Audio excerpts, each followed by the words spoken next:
You are listening to the Speak So It Matters podcast, episode number 39. Welcome to Speak So It Matters, where we share a mix of stories of inspiration and super practical public speaking and communication guidance to help you release all the barriers to becoming the speaker you know you're meant to be. Some of us are called to use our voice to serve others and our world, as well as to become the most fully expressed version of ourselves. If that's you, you've landed in the right place. Let's do this, my friends. Hello, my speaker friends. I just love it that we're here together again. I just hopped off of a podcast interview straight into this conversation with you, and it just struck me anew. There are just so many ways to use speaking to serve by sharing your message far and wide in our world. I know I've been talking a lot about podcasts lately. It's just very much in my mind and in my world right now. But look at this. I just got to share my mission with another brilliant thought leader through her podcast. I'll let you know who the mystery woman is when the podcast episode is in action. Our brain does love a puzzle, you know. And now I'm public speaking in my own podcast. So it really helps to just expand our ideas of how we can use speaking to make a difference in the world. Can you see how you can public speak in all kinds of ways? So just let this be your little PSA, your public service announcement. Speaking isn't just for stages anymore. Actually, it really never was just for stages, but now with the interwebs fanciness, you have even more options: podcasts, webinars, Facebook Lives. There are so many ways to serve with your message. And of course, the stage is an awesome place. The front of the room, the boardroom, wherever it is that you're sharing your message. I just love the idea of you expanding ideas, your own conceptions of where you can share your message. In fact, I wrote my latest book, Beyond Applause, with a whole lot of help from speaking. And that's what I'm going to talk about today, how I used speaking to write that book, and actually how I used it to write the 2 books prior as well. The truth is, I speak my way into everything I create, pretty much, but I'll tell you more about that in a bit. So here's the truth. I don't love to write. You may have heard me say this before, maybe a lot of times, maybe ad nauseum, and it's actually getting better. The more I see that sort of resistance to writing is just a bunch of thinking that's been in my head for many, many years that makes writing so painful for me, the more I see that it doesn't actually inherently have to be painful to write. And interestingly, because whenever we see that a bunch of thinking is causing us so much resistance and struggle, there's often a room in there for it to not be such a struggle. But anyway, I know that this is actually what it's like for speaking for some people, right? So I feel that way about writing, and you probably know people, or maybe you have this a little bit, that feel like speaking causes a whole lot of thinking in their head and they feel a lot of resistance. But either way, this is the struggle for me, and I want to offer it to you, how I use speaking to write my books, just in case you know you have a book living inside of you and you've been feeling the stuckness around getting it out. So there's this impatience that I feel when I'm supposed to, when I've decided I'm going to sit down to write. I mean, maybe it's just the way my brain is wired or has become wired over time, however that works. I was diagnosed with ADHD about 6 years ago, and maybe there's something in that my brain just kind of is like, whoa, sit down and, do that focused work. It just feels overwhelming at first. But whatever it is, every time I think about a big writing project, okay, actually, this even happens when I think about writing a blog post, but I get all agitated feeling and my brain gets a little foggy. Like all of a sudden, I don't know what I would want to say, which is weird, right? Especially since I'm often going in knowing what I want to say. And maybe you'll relate to this because I don't think I'm alone in this. Again, maybe it's not about writing for you, but it's about crafting that next talk, which of course is writing, but it's thinking through writing up a talk or mapping out a talk. And a lot of times that foggy brain can just come in and make us feel mixed up, cause us to feel mixed up and unable to create. So given that anytime I get this sort of like idea that I need to sit down and write, I get overwhelmed and stuck. Imagine what my brain did when I decided to write a book. But here's what I've learned. It's that doesn't happen to me when I walk and talk. So I can actually, my ideas tend to, now this isn't every time, and I'm not saying that the walking and talking necessarily causes it, but for me, it's pretty reliable that when I get up and move my body and talk out loud, my ideas flow more naturally. It's something I've learned over the years, really out of necessity. It's how I made it through undergrad and grad school, how I've written the books I've written and all of that. So if I get up out of my chair and head outside, especially, though I've actually done this circling my living room too, plenty of times, the words flow like magic. And I can even say some of the coolest things that are totally unexpected. You may remember that that's actually how the whole model for the 5 C's, which you may have heard me talk about, we'll link to that podcast in here. But the 5 C's that make up, the 5 C's of thought leadership speaking came all in one walk and talk in the woods with my dogs. So when I began writing my first book, which is no longer available because it just needs too big of an overhaul. It was a long time ago, but it was going to be a 10-page maximum PDF. It was going to be one of those, a free gift like I offer on my website now.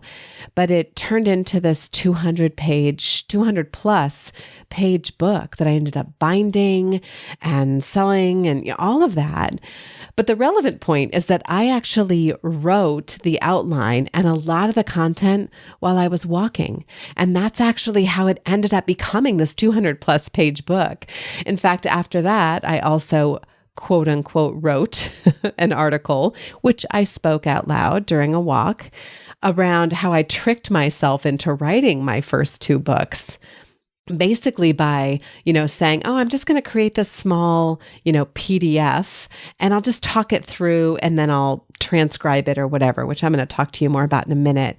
And then it just ended up blossoming because the ideas are in there. I know the ideas are in there for you too. We just need a way to get them out of there, right? And into this format that other people can consume. So when it came time to write my next book after that first book many years ago, my next book was called Soul Power to Your Message. It actually still is called that. And I mapped it out on a walk in the woods near my house in Virginia, that same woods, very creative woods.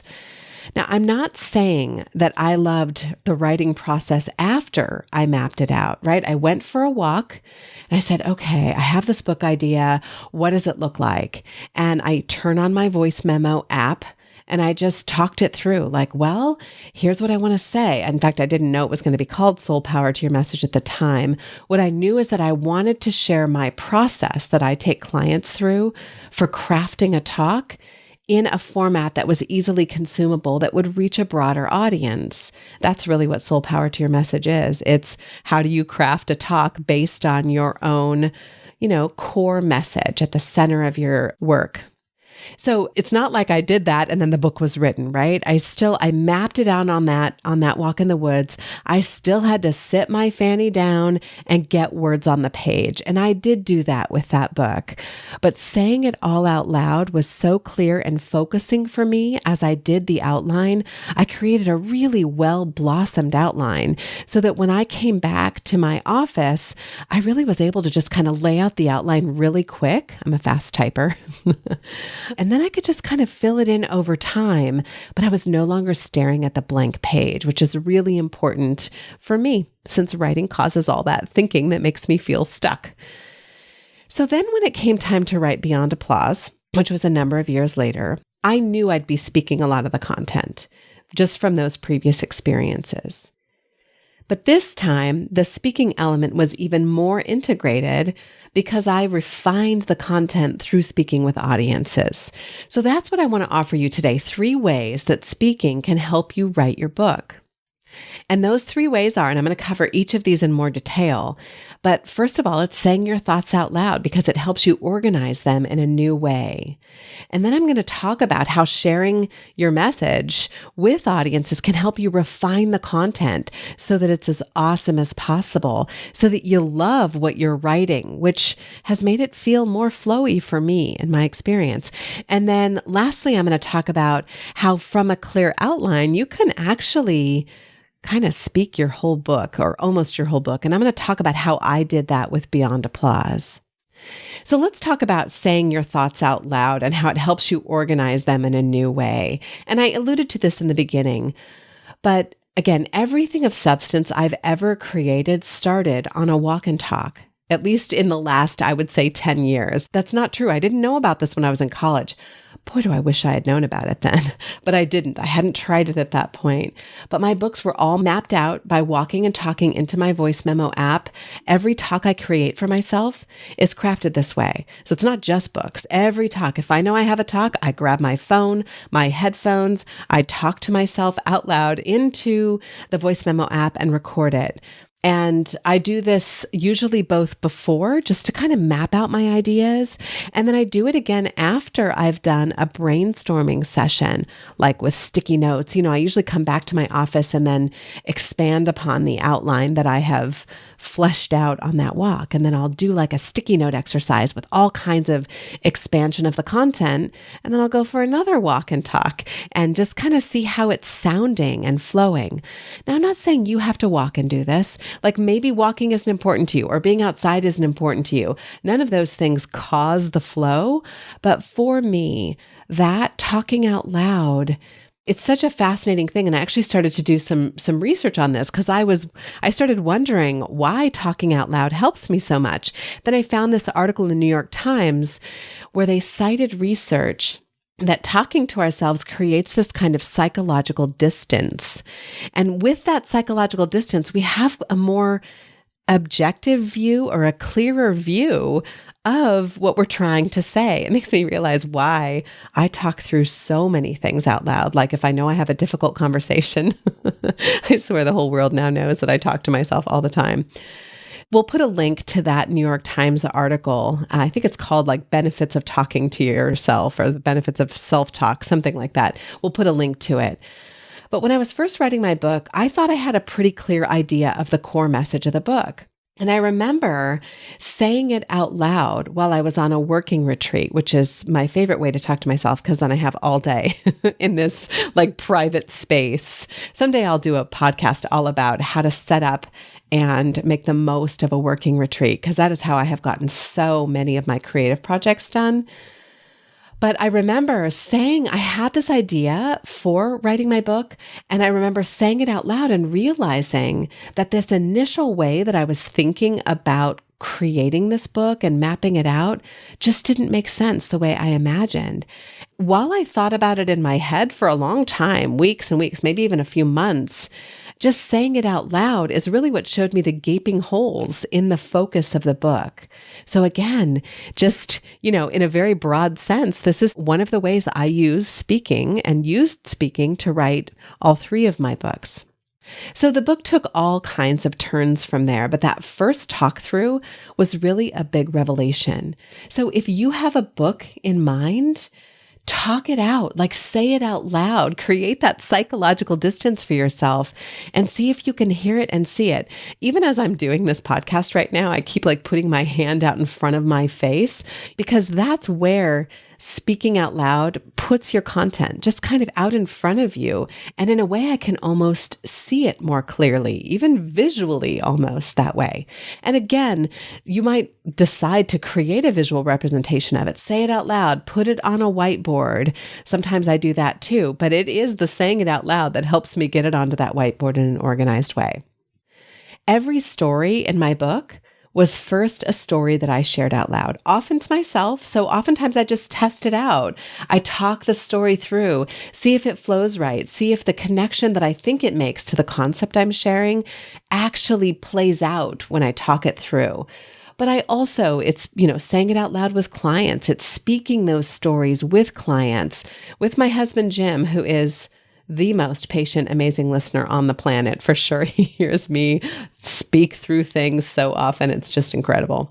And with my business friends. So if you're not comfortable or it doesn't feel it doesn't have the same impact for you to just say it with yourself, saying it with business friends, people in the mastermind that you're in, or any way that you gather with colleagues, just say, hey, do you think we can go have coffee and I can talk through my book? And, you can offer the same kind of thing for them on some kind of creative project they're working on. With stories in particular, it's hard for me to really feel the landing of the story, like the real power of the point of the story, if I haven't heard it out loud myself, which is where the power in saying it out loud comes from. Again, I realize this isn't true for everyone. There are all kinds of learning and experience style preferences. So you just might not realize how much this particular approach could help you. So give it a try. See if it helps to do this with stories and some of those details. So that's the first one, is I use speaking out loud to organize the concepts in the book. And then, and this was really powerful, I shared the whole message of the book, those concepts that I mapped out, with audiences. And they helped me refine the content. So you can do that too. Share your message, craft that overall outline of this book that you have in mind, turn it into a talk, and then go share it in front of audiences. Notice what questions they ask. Notice where they look confused and where you need to refine the content. When I first started to conceptualize the content for Beyond Applause, the ideas felt true, but they felt kind of speculative, right? It was like, okay, in all my years of experience and in what I see in speakers and thought leaders out in the world, what seems to be the path to getting on these great stages, right? I knew the question that I wanted to answer through the book. I knew what felt true, but I really felt like I needed to test it, see how it landed for other people, because I had never put it together that way before. So I had this awesome opportunity to speak at the Hivery's Entrepreneur Lab. So I put on a workshop style talk there, and I got all kinds of amazing feedback. I got the exciting feedback that they were really amazed to just sort of see that very clear and simple path. But they also asked me all kinds of questions. They pushed back on a few things that I thought made sense initially, and I got to clarify those and refine them and go back to my clients' stories and see what felt really true and shift accordingly. So I did that first speaking event, and then I did a webinar, and I got to test it more. And people asked different kinds of questions on a webinar. So that was really interesting to learn, and it draws a different type of audience. And then I spoke at another event. And then I spoke at a small WPO, Women Presidents Organization meeting, and learned all kinds of things. It was a really small group that night. They actually had a really small local meeting, and it was amazing the engagement and feedback I got. And every time I got to refine the content, make it even better, gather stories and examples from these conversations I had in my speaking. So that's what I did each time. I integrated what I learned at these events, the stories, the questions they asked, the new ways of explaining things. So by the time I wrote the book, I knew the concept was awesome because so many people had given me that feedback and really had helped me make it that way. And I could see what it took in person in these, well, not just in person, also in online events like the webinars. I could see what it took to not only share the concepts with them, but share them in a way that they could take them and use them in their lives. So, it took some time so that I could get that kind of feedback, but it was and still is invaluable to me. So this is the next level way that you can use speaking to write your awesome book. And then finally, you can speak to write your book literally. So from a clear outline, a really well blossomed outline with with the story references and all of your research and all that stuff in there, you can actually speak, record your speaking, and have your book transcribed. And this might be the most fun use of speaking to write your book of all, although I don't know, that whole speaking to audiences is so cool. But it's really fun if you're like me and writing makes you feel super antsy just to think about it, because I remember I went on a number of writing retreats to write Beyond Applause. But I remember the first writing retreat where I was doing this pretty much the whole time. So I had I had a broad outline of the book, and then I would concentrate on one section, blossom out that outline kind of painfully because, all my thinking about writing issues. And then I would stand up, grab my recorder, and then speak that whole section of the book. And then I would upload that audio file to a transcription service. And then 30 minutes to an hour later, I would get 1,000, 1,200 words back. It was like I had just written 1,200 words. It felt like an absolute miracle to me because writing that felt at the time really impossible. So I just did that over and over and over again. And I would say I did it in pieces because I got a bunch of that done on one writing retreat. Then I came back home and did some writing actual of sections of the book, then did another retreat and did the transcription process. It was probably about half the book of the first draft of the book was quote unquote written while just talking and having it transcribed. So again, here's how I did that. I wrote a high level outline of the book. And then I would take a section of it and I would blossom that outline in even more detail. I would do some brainstorming with sticky notes. There was writing, but it still felt kind of broad enough. And I guess I didn't have a lot of that, I have to make it perfect thinking, which I think might be what gets in the way for me in the initial writing process. So then I would write up sort of the next level of that outline with those, with my brainstorm integrated. So I basically knew the map of what I wanted to talk about. And then I would speak into the recorder and have it transcribed. I did get better at this as I went. At first, it was really messy. There were big pauses in the transcription. I would say things. It was funny. I would say things into the recording and say, okay, don't transcribe that. If you can just delete that last section. And instead of actually doing what I asked, they would just transcribe that. They would transcribe the words. Okay, don't transcribe that. So I just got better at learning how to create a transcription that was more useful to me in the editing process, because this isn't perfect, of course. There's more rewriting and there's editing to do. And writing is not the same as speaking, even when you have a very conversational writing and speaking style, which I do. I like my speaking to feel very conversational and my writing to feel very conversational. I wouldn't know how to do it any other way, but it still is not a direct translation. Speaking style does not sound right in writing. So I did bring on an excellent editor who I found on Reedsy, by the way, Reedsy. We'll put a link in there. Such a great resource for you in writing your book. And I went through a pretty interesting process. Another thing I could do a whole podcast about is finding the whole team who helped me publish my book. But I did find a good editor after doing some good interviews and that kind of thing. And she got my voice right away, but she also just made sure good grammar was in play and all of that. So I just want you to know that if writing a book is on your list, but you're struggling to do it, and it's easier for you to just speak things, to say things, which may be the case because you are here at the Speak So It Matters podcast, you can totally do this. Believe me, I'm the most reluctant quote unquote writer ever. And I did it. And it was like not dealing with that blank page that helped so much. And by the way, I almost can't believe I'm going to say this, but I'm even planning to do it again. There's another book that's coming probably toward the end of 2019, maybe 2020. But if I do this again, when I do it again, here's what I will do and won't do next time. I will outline, and I will outline as clearly as I can. That is so helpful. I will absolutely do as many talks on the topic of this book as I can and use that process to refine the content through speaking. This is at the top of my list. So many amazing stories come from speaking and learning from your audiences as you go. So many stories. I mean, the opening story of my book, And Beyond Applause, is a great example. That came from speaking. I might speak to transcribe, but I'll keep that for just creating flow because I have to say that the editing was pretty painful for me as well. But that may or may not be the case for you. That's why I still want to keep this in here. Or the other thing is, because I do love that beauty of having that transcription come back with all those words already quote unquote written. Actually, they are written, right? Because they've typed them up for you.